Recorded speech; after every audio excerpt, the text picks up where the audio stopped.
You are welcome to our channel. Please remember to subscribe. Don't forget to, give us your thumbs up and like, and make sure you share. In the news today, police summoned Emir Sanusi to force headquarters. The Nigerian police force has summoned the 16th Emir of Kano State, Sanusi Muhammad Sanusi II, to appear before its force intelligence department in Abuja.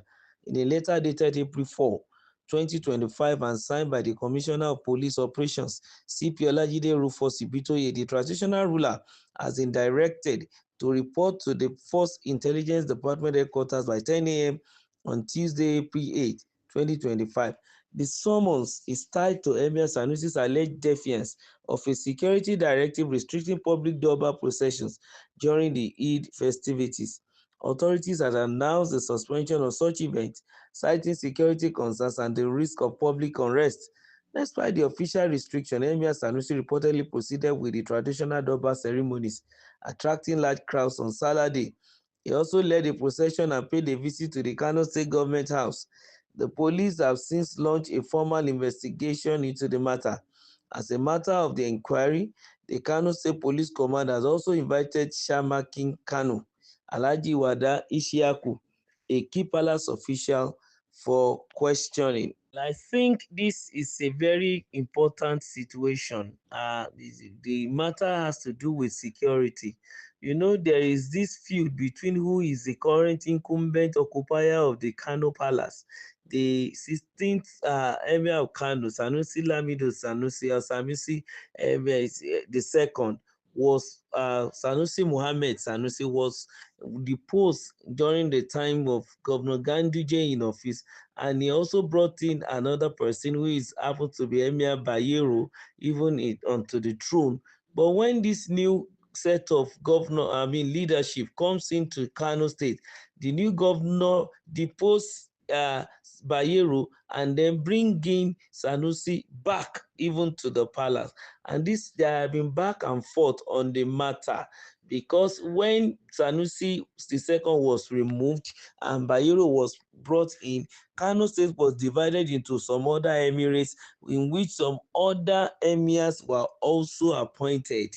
And then, as a result of the fact that Emir Sanusi came back, some of these emirs were, deposed, but some still decided that they will retain their office, and probably the House of Assembly decided to adjust the gazette concerning them.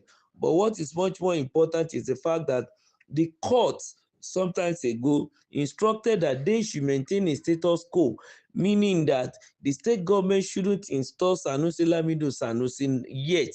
They shouldn't do a ceremonial installment, meaning that Bayero is supposed to still be there, since the court has instructed that there should be status quo.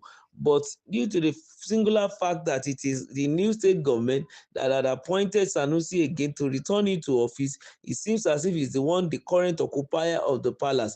But the opponent, the other person, the Bayero, is also occupying a particular palace of his own, and then wanting to, do the normal traditional Durbar when Salah comes around, Idil Fitri, after the fast. It is normal, the part of the tradition in Kano State, that they do the traditional ceremony called Durbar. And the Durbar is always announced from the palace, the date and the time.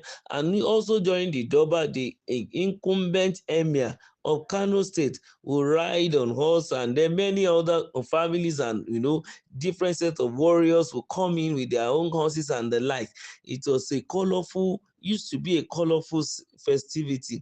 And then the old program is declared open and closed by the Emir of Kano. So the dilemma now comes in to the police, that who will be the emir that will have to, initiate the proceeding and then close it.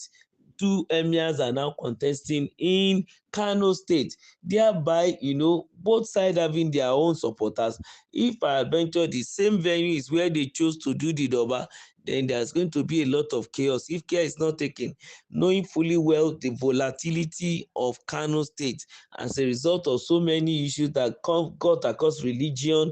They are biased, they just want Islam alone in that state and things like that. I'm not strictly saying they don't want Christianity, but fanaticism is on the high side in Kano State. Be it as it may, they are looking at the fact that from the report they have, and also looking at the history of that particular state when it comes to violence, the police decided to write to both sides to suspend the Durbar, because I could remember sometimes ago in the news that the Bayero Emir had to write the police for permission for Durbar to be done, but then the police didn't grant it. They just asked both sides not to do it. Remember also then that the current, Sanusi the second didn't write anything, knowing fully, believing that it is a normal thing to do after the fasting, the Durbar, and then he decided to go along and then do it, even though the police by this report had issued some letters to the both palace not to go out and do such a thing because of the political situation and majorly security situation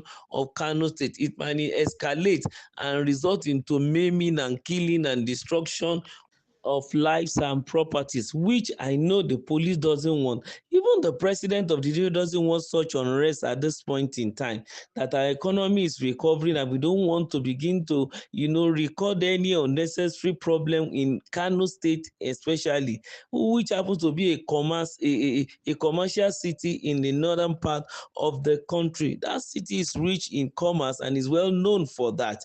And I think that is the reason why that the CP Olajide Rufus Ibitoye, that's the one in charge of operation in under his office, the commissioner, decided to write the traditional ruler, that is Sanusi Mohammed Sanusi II, to come and then explain the reason for holding the Durbar against the security instruction by the police in order not to have security breach in the same Kano metropolis. I think it's a welcome development. I don't know whether there's going to be any witch hunt or there's anything like that, so that people will not begin to read meaning to the fact that the traditional ruler was summoned, because the summons is tied to Emir Sanusi's allegedly defiance to a security directive restraining public Durbar processions during the Eid festivities. I think as a king, the lives of his subjects is much more important than his personal ambition. Of course, he may want to hold on to the throne. Nobody is against that. But whatever the court of law says concerning it, you should allow it to hold sway instead of trying to assert his own authority to his point that it will affect the security of the state. I think the emir should think twice. He's a learned person, and I expect better from him. Remember, don't forget to subscribe to our channel, like, share, and subscribe. Thank you.